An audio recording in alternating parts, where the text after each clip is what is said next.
नमस्कार, आपका बहुत बहुत स्वागत है हिस्ट्री लर्निंग में। और हम लोग जैसा कि मॉडर्न इंडिया का जो पहला सेक्शन है, जो फर्स्ट यूनिट है, भारत में यूरोपीय कंपनियों का आगमन, उसके बारे में पढ़ रहे हैं, बातचीत कर रहे हैं। और उन कंपनियों में जो पहली यूरोपीय शक्ति रहती है अर्थात पुर्तगाली, तो हम लोगों ने पुर्तगालियों को पढ़ना शुरू किया था कल। और पुर्तगालियों में हमने फ्रांसिस्को डी अल्मीडा तक पढ़ लिया था और आज उसके आगे तो हम लोग देखते हैं। फ्रांसिस्को अल्मीडा के बाद अल्बुकर्क आता है, जिसे पुर्तगालियों का वास्तविक संस्थापक माना जाएगा। और उसने आगे चल कर के 1530 में उसके बाद जो नीनो डी कुन्हा आएगा, उसने गोवा को पुर्तगालियों की राजधानी बनाया। और उसके बाद फिर जोआ डी कैस्ट्रो और फिर मार्टिन डी सूजा आते हैं। तो ये कुछ महत्वपूर्ण गवर्नर और रह गए थे, उनके काल में जो जो महत्वपूर्ण घटनाएँ घटी हैं उसके बारे में आज हम लोग बातचीत करते हैं। तो चलिए शुरू करते हैं। कल एक चीज़ मिस हो गई थी जो मुझे लगा महत्वपूर्ण है और बता देनी चाहिए। वो ये हमने पढ़ा था कि 1509 में फ्रांसिस्को डी अल्मीडा ने संयुक्त शक्तियों को, जिसमें कि मिस्र था और टर्की अर्थात अरब वाले व्यापारी और मुझे लगता गुजराती थे, तो उन शक्तियों को पराजित किया था। और उस चौल के युद्ध में पराजित करने के बाद दमन और दीव पर कब्जा कर लिया गया था। तो अगर ये कभी सवाल पूछ दे कि दमन और दीव पर कब्जा करना या कब्जा करने का श्रेय किस पुर्तगाली गवर्नर को जाता है, तो हमेशा मेरा आंसर फ्रांसिस्को डी अल्मीडा होना चाहिए। ये मुझे लगा महत्वपूर्ण चीज़ है, आपको ध्यान रखना चाहिए। और इसके बाद फिर अल्फांसो डी अल्बुकर्क की हम लोग बातचीत करते हैं। मैं फिर एक बात सजेस्ट कर देना चाहता हूँ, आपको मॉडर्न इंडिया की कोई भी किताब जब तक मैं न कहूँ फ़िलहाल पढ़ने की ज़रूरत नहीं है, क्योंकि जिस तरीके से ये मैटर आपको मिल रहा है वो मैटर किसी एक किताब में इतना अच्छा दिया ही नहीं हुआ। और जहाँ भी दिया हुआ है सब बिखरा हुआ है, तो मैंने उसको कंपाइल किया है कई सारी जगहों से। इसलिए आप अभी तक जब तक मैं न कहूँ मॉडर्न इंडिया की कोई भी किताब नहीं पढ़ेंगे। जब पढ़ना होगा तब मैं बताऊँगा। आप इसको पढ़िए, बार बार इसको नोट्स बनाइए और रिविज़न करिए, इससे बाहर एक भी सवाल नहीं जाएगा। तो चलिए हम लोग बात करते हैं अल्फांसो डी अल्बुकर्क। तो अल्बुकर्क एक बार वास्को डी गामा के साथ आता है। ये पहली बार नहीं आ रहा है। 1509 से 1515 के आसपास इसका टाइम पीरियड जो रहता है, ये एक बार इसके पहले आ चुका है वास्को डी गामा के साथ 1503 में। तब वायसराय की हैसियत से नहीं आया था ये, तब एक जहाज़ के बेड़े के मालिक के तौर पर आया था। सिर्फ एक जहाज़ी प्रमुख प्रभावशाली व्यक्ति के रूप में वास्को डी गामा के साथ आता है। और कोचीन जो पुर्तगालियों की प्रथम फैक्ट्री रहती है, उसकी स्थापना में इसने मदद करी थी। तो वास्को डी गामा, अगर कभी ये सवाल पूछे कि प्रथम बार जो पुर्तगाली वायसराय के रूप में आता है तब भारत आता है या फिर इसके पहले वास्को डी गामा के साथ आया था, तो हमेशा ध्यान रखेंगे 1503 में एक बार वो वास्को डी गामा के साथ भारत में आ चुका होता है। ये जो अल्फांसो डी अल्बुकर्क है, ये पुर्तगाली साम्राज्य का वास्तविक संस्थापक है। इसको हमेशा ध्यान रखेंगे। ये सवाल कई बार पूछा जा चुका है कि पुर्तगाली साम्राज्य का वास्तविक संस्थापक किसे कहते हैं, तो हमेशा ध्यान रखना है अल्फांसो डी अल्बुकर्क को। और ये हो भी क्यों ना, देखिए क्या क्या कर रहा है। 1510 में इसने बीजापुर के आदिल शाह से गोवा छीन लिया इसने। तो अगर कभी ये सवाल पूछे कि गोवा को जीतने वाला कौन सा पुर्तगाली वायसराय है, तो हमेशा ध्यान रखना है ये अल्फांसो डी अल्बुकर्क है। तो 1510 में इसने बीजापुर के आदिल शाह से गोवा छीना और 1511 में इसने मलक्का को छीन लिया और 1515 में इसने होर्मुज जलसंधि पर कब्जा कर लिया। मलक्का और होर्मुज जलसंधि पर अरबी व्यापारियों का नियंत्रण है। अरबी व्यापारियों का एक प्रकार से एकाधिकार था उस समय। तो अरबों को पराजित करके मलक्का और 1515 में इसने होर्मुज जलसंधि पर कब्जा कर लिया। इसलिए ये चीज़ें हमको ध्यान रखनी है। और इसका एक बहुत प्रसिद्ध स्लोगन है कि गोल्ड, गॉड और ग्लोरी। गोल्ड अर्थात बहुत सारा धन कमाना, जो रुपये पैसे हैं, जो कि वो व्यापार के माध्यम से कमा ही रहा है। और तीसरा था गॉड अर्थात ईसाई धर्म का प्रचार करना। और हम देखेंगे ईसाई धर्म के प्रचार प्रसार के लिए उसने कितने काम किए हैं। और तीसरा था ग्लोरी अर्थात नाम कमाना। और जब ये सारे काम कर ले रहा है तो नाम तो उसका ऑटोमेटिक हो जा रहा है। आगे हम देखेंगे कि कृष्णदेवराय के साथ उसने बड़े अच्छे संबंध बनाए हैं, यहाँ पर शक्तियों के साथ उसने बड़े अच्छे अच्छे संबंध रखे हैं और इनके माध्यम से उसका जो है जो काम कर रहा है उसका यश चारों तरफ फैल रहा है, तो उसने नाम भी कमाया। तो कभी ये अगर सवाल पूछे कि गोल्ड और गॉड और ग्लोरी ये किस पुर्तगाली वायसराय का नारा था, तो हमेशा ध्यान रखना है अल्फांसो डी अल्बुकर्क का नारा था ये। और ईसाई धर्म का प्रचार इसके काल में खूब हुआ। ईसाई धर्म के प्रचार के लिए इसने कई सारे कदम उठाए हैं। जैसे इसने जो पहली चीज़ थी धर्मांतरण पर इसने बल दिया, अर्थात धर्मांतरण को बढ़ावा दिया इसने। और इसके लिए उसने क्या किया, आर्थिक प्रलोभन दिए, अर्थात जो गरीब लोग हैं उनको आर्थिक प्रलोभन दिया जा रहा है, जो समाज के निचले स्तर के लोग हैं जिनकी आर्थिक स्थितियाँ सही नहीं हैं, तो वो आर्थिक प्रलोभन के चक्कर में आकर के जो है ईसाई धर्म को स्वीकार कर ले रहे हैं। तो आर्थिक प्रलोभन के माध्यम से और तो और उसने पुर्तगाली पुरुषों को अर्थात पुर्तगालियों को भारतीय महिलाओं से शादी करने के लिए प्रेरित किया, ताकि पुर्तगालियों को भारत में स्थायी रूप से बसाया जा सके। तो ये सवाल पूछ सकता है कि पुर्तगालियों को भारतीय महिलाओं से प्रेरित करने के लिए, शादी के लिए प्रेरित किसने किया था? तो पुर्तगालियों को वो स्थायी रूप से भारत में बसाने के लिए जो भारतीय महिलाओं से शादी करने के लिए उसने पुर्तगालियों को प्रेरित किया था, भारतीय महिलाओं से विवाह हेतु। ये ध्यान रखेंगे ताकि पुर्तगालियों की संख्या भारत में बढ़ाई जा सके। उसने अपने लास्ट समय में कई गिरजाघर बनवाए उसने, और उसने एक ईसाई न्यायाधिकरण भी बनवाया गोवा में, जिसको इंक्विजिशन कहते हैं। तो ईसाई न्यायाधिकरण की स्थापना किसने की है? अल्फांसो डी अल्बुकर्क ने की है। उसको एक दूसरा नाम दिया गया है इंक्विजिशन। और गोवा में इसने एक टकसाल बनवाई जहाँ से सोने, चांदी और कांसे के सिक्के निकलते हैं, सोने, चांदी और कांसे। ये पूछा जा सकता है कि गोवा में किस पुर्तगाली वायसराय ने एक टकसाल की स्थापना की थी, तो हमेशा ध्यान रखेंगे हमारा आंसर अल्बुकर्क होना चाहिए। और चांदी के इसने 3 सिक्के चलाए हैं, एक तो फ्लोरीन, दूसरा क्रूजेडो और रेस। अर्थात जब ये कभी क्वेश्चन पूछ दे कि निम्न में से कौन सा सिक्का पुर्तगालियों द्वारा चलाया गया नहीं है भारत में, तो 3 ये दे देगा, फ्लोरीन, क्रूजेडो और रेस, और एक कोई दूसरा डाल देगा, तो फिर वहाँ पर कन्फ्यूजन होगी। इसलिए हमेशा ध्यान रखेंगे। और ये चांदी के सिक्के थे, फ्लोरीन, क्रूजेडो और रेस। तो अल्फांसो डी अल्बुकर्क ने गोवा में एक टकसाल की स्थापना की और वहाँ पर कई प्रकार के सिक्के चलवाए। और क्या किया इसने? इसके कृष्णदेवराय के साथ बहुत अच्छे संबंध थे, जो कि उस समय दक्षिण की सबसे बड़ी और सबसे प्रभावशाली शक्ति है। ये जानता था कि किसके साथ के संबंध रखने से कितना फ़ायदा हो सकता है। तो चूँकि वो दक्षिण भारत के एक बड़ी शक्तिशाली पावर थे कृष्णदेवराय, इसलिए इसने कृष्णदेवराय के साथ बड़े अच्छे संबंध रखे। और इसके लिए उसने फादर लुई को कृष्णदेवराय के दरबार में भेजा था। तो कभी ये पूछे कि एक पादरी फादर लुई को कृष्णदेवराय के दरबार में किस पुर्तगाली वायसराय ने भेजा था, तो हमेशा ध्यान रखेंगे हमारा आंसर अल्फांसो डी अल्बुकर्क होना चाहिए। और तो और ये कृष्णदेवराय को अरबी घोड़े बेचकर लाभ कमाता था। जो कृष्णदेवराय को जो घोड़ों सेना के लिए जो घोड़े चाहिए होते थे, वो पुर्तगालियों से वो खरीदते थे और पुर्तगाली अरबियों से खरीदते थे। अर्थात अरबी घोड़े जो प्राप्त करता था विजयनगर, वो पुर्तगालियों से प्राप्त करता था, और इससे अल्फांसो डी अल्बुकर्क को बहुत लाभ हो रहा था। और फिर आगे चल कर के गोवा में ही 1515 में अल्फांसो डी अल्बुकर्क की मृत्यु हो जाती है और उसको यहीं पर दफना दिया जाता है। मैं समझता हूँ कि अल्फांसो डी अल्बुकर्क से इससे बाहर कोई भी सवाल नहीं आएगा। किसी किताब में इससे ज़्यादा, इससे बढ़िया कहीं कुछ नहीं दिया हुआ है। आपको अगर लगता है तो फिर देखिएगा कोई पुस्तक, अगर उसमें लगे कि इससे बढ़िया दिया हुआ है तो मुझे कमेंट सेक्शन में बताइएगा। फिर इसके बाद फिर अगला जो वायसराय रहता है वो नीनो डी कुन्हा रहता है। इसके समय जो बहुत महत्वपूर्ण जो काम होने जा रहा है वो ये होने जा रहा है कि 1530 में इसने कोचीन की जगह गोवा को कैपिटल बना दिया। इसने गोवा को राजधानी बनाया। इसने एक बार पूछा गया है कि पुर्तगाली वायसराय कौन सा था जिसने गोवा को राजधानी बनाया था, तो कोचीन की जगह इसने गोवा को, पुर्तगाली जो उस समय केंद्र था पुर्तगालियों के साम्राज्य की राजधानी इसने बनाया था गोवा को। बहुत इंपॉर्टेंट सवाल है ये।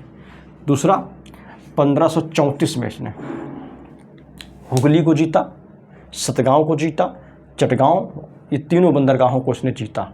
और जिसमें जो चटगांव हमारा रहेगा, इसको पुर्तगालियों ने पोर्टो ग्रांडे की संज्ञा दी है, अर्थात महान बंदरगाह की संज्ञा दी है। ये कई बार सवाल पूछा जा चुका है कि पुर्तगालियों ने किस बंदरगाह को महान बंदरगाह की संज्ञा दी थी। तो ये चटगांव बंदरगाह हमारा है, ये महान बंदरगाह कहलाता था पुर्तगालियों के काल में। तो 1534 में ये 3 स्थान उसने जीत लिए, 3 बंदरगाहों पर कब्जा किया, एक ये सतगांव और दूसरा ये हुगली, इसको हम ध्यान रखेंगे। और 1534 में ही हम ये ध्यान रखें, बसीन द्वीप जो हमारा है, 1534 में बसीन द्वीप पर कब्जे को लेकर के गुजराती एक शासक रहता है बहादुर शाह, इसके साथ एक संघर्ष होता है और संघर्ष में कहते हैं बहादुर शाह को समुद्र में डुबो करके पुर्तगालियों ने मार दिया है। इनके बीच जो बसीन द्वीप है, इस पर कब्जे को लेकर के कहते हैं एक सैनिक टकराव की स्थिति बन रही थी, इसलिए एक दीवार बनाई जा रही थी, बाउंड्री, और उस पर कहते हैं बहादुर शाह देखने के लिए उसको जैसे आगे बढ़ा समुद्र की तरफ, वैसे ही कहते हैं उसका कुछ पैर लड़खड़ाया, वो फिसल गया और फिर पुर्तगालियों ने लट्ठा मार करके उसको उसे समुद्र में डुबो दिया। तो पुर्तगाली की किस वायसराय ने गुजरात के शासक बहादुर शाह को समुद्र में डुबोकर मार दिया था? तो हमें मेरा आंसर नीनो डी कुन्हा होना चाहिए। और इसके काल में ये 2 जो सबसे महत्वपूर्ण काम हुए हैं वो ये कि गोवा को राजधानी बनाना और बहादुर शाह को समुद्र में डुबोकर मार देना सबसे बड़ी घटनाएं हैं। और ये चटगांव बंदरगाह पर कब्जा, जिसको पुर्तगालियों ने महान बंदरगाह की संज्ञा दी है, ये बहुत इंपॉर्टेंट सवाल है और जब पूछे जाते हैं तो यही सवाल ज़्यादातर पूछे गए हैं अभी तक। और आपको क्या ध्यान रखना है, 1535 में इसने सालसेट द्वीप पर कब्जा कर लिया। जैसे गुजरात वाले एरिया के आसपास है, गुजरात में जो सालसेट द्वीप है इस पर उसने कब्जा कर लिया 1535 में। और 36 में उसने जो कांगनोर है और ये बेंगलोर है, अज्जी द्वीप है और ये भटकल, इन 4 स्थानों पर उसने कब्जा कर लिया। तो कभी अगर ये पूछ दें कि निम्न में से किस स्थान को नीनो डी कुन्हा ने नहीं जीता था, और हो सकता है 3 इसमें डाल दे और एक कोई दूसरा डाल दे, तो आपको कन्फ्यूजन हो सकती है। तो 1536 में नीनो डी कुन्हा ने कांगनोर, बेंगलोर, अज्जी द्वीप और भटकल पर कब्जा कर लिया। तो पुर्तगालियों का कांगनोर, बेंगलोर, अज्जी द्वीप, भटकल पर कब्जा किसके काल में हो रहा है? नीनो डी कुन्हा के काल में हो रहा है। इसके बाद और इसके काल में कोई भी महत्वपूर्ण घटना नहीं घटती है। तो ये 3-4 चीज़ें हमेशा हमें ध्यान रखनी है, गोवा को राजधानी बनाना, चटगांव बंदरगाह पर कब्जा और 34 में बसीन द्वीप पर कब्जे को लेकर के बहादुर शाह के साथ जो संघर्ष की स्थिति होती है और उसमें फिर बहादुर शाह को अंततः पुर्तगाली समुद्र में डुबा करके मार देते हैं। अभी PCS में 2022 में सवाल पूछा गया था कि दमन और दीव के साथ कुछ सवाल इस तरह पूछा गया था कि पर कब्जा किस वायसराय के काल में जो है, या ये पूछा गया था कि इसको जो है किस गुजराती शासक के समय पुर्तगालियों ने प्राप्त किया है। तो उसमें बहादुर शाह आंसर था। 2023 के प्रीलिम्स में UP PCS में पूछा गया सवाल है ये। इसके बाद फिर जोआ डी कैस्ट्रो आते हैं, ये 38 से 39 तक रहते हैं। इनके काल में जो 2 महत्वपूर्ण काम होते हैं वो एक ये है, बम्बई पर पुर्तगालियों का अधिकार हो जाता है और चौल पर। तो कभी अगर ये सवाल पूछे, क्योंकि बम्बई एक बहुत चर्चित और बहुत प्रभावशाली स्थान है, तो अगर कभी ये पूछे कि बम्बई पर पुर्तगालियों का अधिकार किस पुर्तगाली वायसराय के काल में हुआ था, तो हमारा आंसर हमेशा जोआ डी कैस्ट्रो होना चाहिए। तो बम्बई और चौल पर कब्जा जोआ डी कैस्ट्रो के समय होता है और इसके काल में कोई महत्वपूर्ण घटना नहीं होती, बहुत सारी किताबों में दिया हुआ भी नहीं है। तो ये एक महत्वपूर्ण घटना है, इसको आप याद रखेंगे।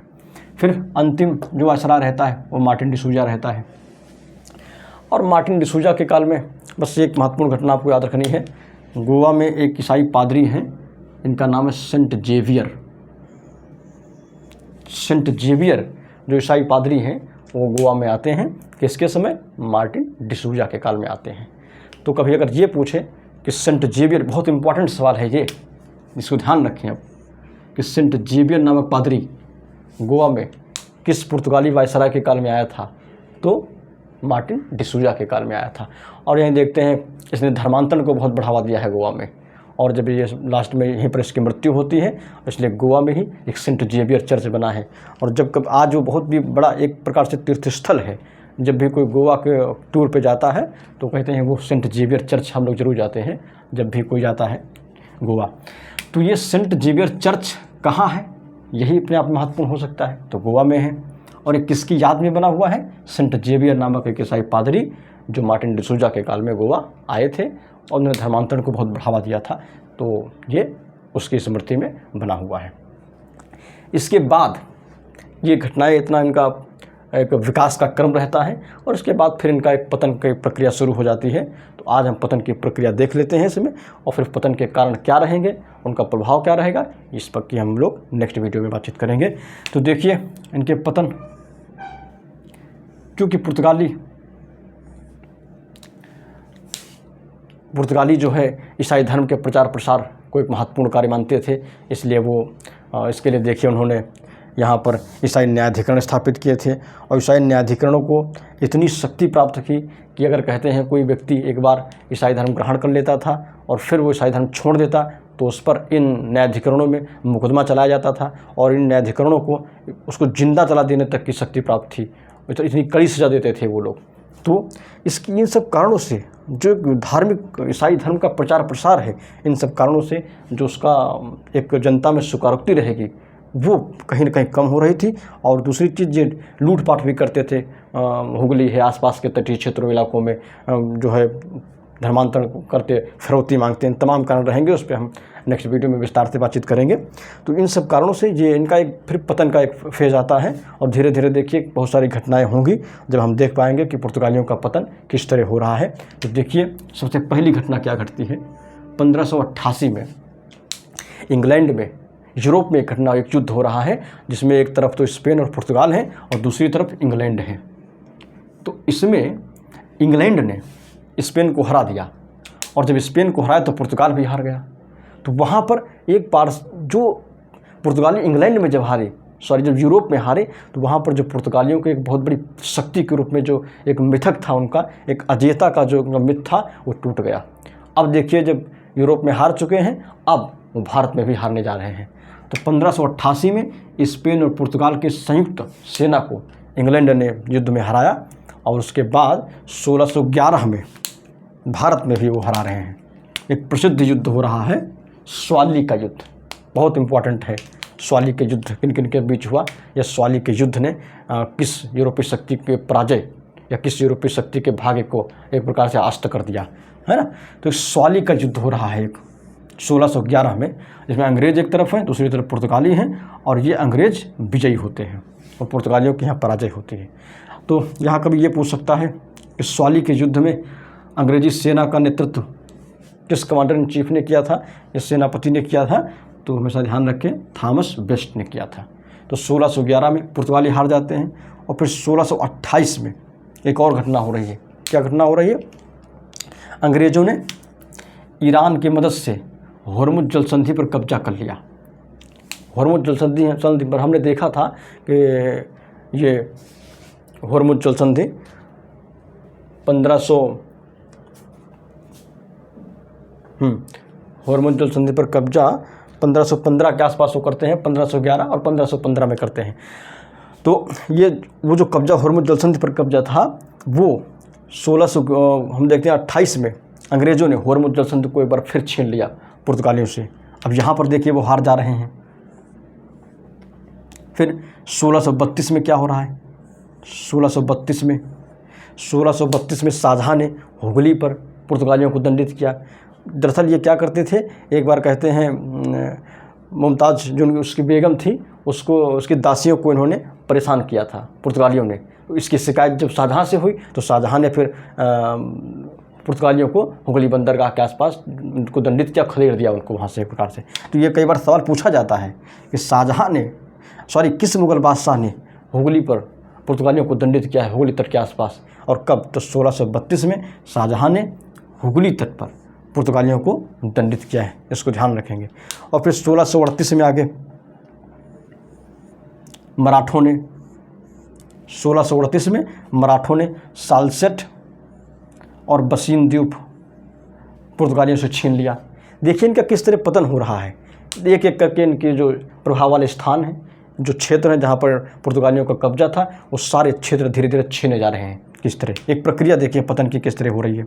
1638 में मराठों ने सालसेट और बसीन द्वीप पुर्तगालियों से छीन लिया। और 1661 में क्या हो रहा है, डचों ने पांडिचेरी छीन लिया। 1661 में डचों ने पांडिचेरी छीन लिया पुर्तगालियों से। तो पांडिचेरी इनके हाथ से निकल गया। जितने महत्वपूर्ण स्थान हैं सब इनके हाथ से निकले जा रहे हैं धीरे धीरे। और 1668 में क्या हुआ, अंग्रेज़ों को 10 पाउंड के किराए पर बम्बई मिल गया। और बम्बई ये मिला कैसे, इसकी कहानी सुनिए। 1661 में जो पुर्तगाली राजकुमारी एक रहती हैं कैथरीन ब्रेगांजा, उनका और जो इंग्लैंड के राजकुमार चार्ल्स द्वितीय रहते हैं, उनकी शादी होती है। और उस विवाह में कहते हैं बम्बई पुर्तगालियों ने चार्ल्स द्वितीय को दहेज में दिया था। अब चार्ल्स द्वितीय उस बम्बई को करते क्या, वो तो इंग्लैंड में थे, तो उन्होंने क्या किया, 10 पाउंड वार्षिक किराए के बदले ये जो मुंबई है, बम्बई, ये ब्रिटिश ईस्ट इंडिया कंपनी को दे दिया। इसलिए 1668 में अंग्रेज़ों को 10 पाउंड के किराए पर, 10 पाउंड वार्षिक के किराए पर बम्बई प्राप्त हो गया। इतना महत्वपूर्ण स्थान उनको मिल रहा है। और 1686 में फिर घटना हो रही है, आप इसको याद रखें क्योंकि बस सवाल कई बार पूछा जाता है कि 1686 में औरंगजेब अर्थात जो अंतिम महान मुगल बादशाह औरंगजेब ने चटगांव बंदरगाह पर फिर पुर्तगालियों को दंडित किया है। तो ये सवाल एक बार पूछा गया है कि चटगांव बंदरगाह पर किस मुगल बादशाह ने पुर्तगालियों को दंडित किया था, तो हमेशा इसको ध्यान रखेंगे, औरंगजेब। इसका आंसर औरंगजेब होगा। ये बहुत महत्वपूर्ण है सवाल। तो इस तरह से हमने जितने भी महत्वपूर्ण युद्ध हैं, जितने महत्वपूर्ण डेट वाइज चीज़ें थी, हमने सब देख लिया है। इसके बाहर कोई एक भी सवाल नहीं जाएगा। आप इसको पढ़िए, इसको नोट डाउन करिए, इसका नोट्स बनाइए। हम लोग फटाफट एक बार इसको रिवाइज कर लेते हैं। 1509 में हमने कहा था चौल के युद्ध में फ्रांसिस्को अल्मीडा ने जब संयुक्त सेना को पराजित किया तो वहाँ पर दमन और दीव पर कब्जा कर लेता है। और फिर इसके बाद अल्फांसो डी अल्बुकर्क आते हैं, जो 1503 में पहली बार वास्को डी गामा के साथ आए थे और उन्होंने कोचीन नामक जो पुर्तगालियों की पहली फैक्ट्री रहती है उसकी स्थापना में बहुत मदद की थी। और यही अल्फांसो डी अल्बुकर्क जो है वो पुर्तगालियों का वास्तविक संस्थापक रहता है, अर्थात पुर्तगाली साम्राज्य का वास्तविक संस्थापक अल्फांसो डी अल्बुकर्क रहता है। और 1510 में इसने बीजापुर के आदिल शाह से गोवा छीना था 1510 में। और 1511 में इसने ये मलक्का छीन लिया। और 1515 में हमने देखा था कि होर्मुज जल संधि पर पुर्तगालियों का कब्जा हो गया। और इसका जो प्रसिद्ध स्लोगन है, नारा है, वो क्या है, गोल्ड, गॉड और ग्लोरी। गोल्ड, गॉड और ग्लोरी, ये किसका नारा था, अल्बुकर्क का नारा था। और इसने ईसाई धर्म के प्रचार प्रसार को खूब बढ़ावा दिया। इसने धर्मांतरण पर बल दिया और पुर्तगालियों को स्थायी रूप से भारत में बसने के लिए, भारतीय महिलाओं से विवाह करने के लिए पुर्तगालियों को प्रेरित किया। और इसने गिरजाघर बनवाए और इसने धर्मांतरण को बढ़ावा देने के लिए ईसाई न्यायाधिकरण की स्थापना की। तो ईसाई न्यायाधिकरण की स्थापना अल्बुकर्क कर रहा है। और गोवा में इसने एक टकसाल की स्थापना की जिससे सोने, चांदी और कांसे के सिक्के निकाले जाते थे, जिस पर कुछ सिक्कों के नाम मिलते हैं हमको, फ्लोरीन है, क्रुजेडो है, रेस है, इन सिक्कों के बारे में मिलता है, याद रखना है। और कृष्णदेव राय के साथ इसके बहुत अच्छे संबंध थे। और कृष्णदेव राय के दरबार में उसने एक जो पादरी फादर लुई हैं उनको भेजा था। और कृष्णदेव राय को ये अरबी घोड़े बेचकर लाभ कमाता था।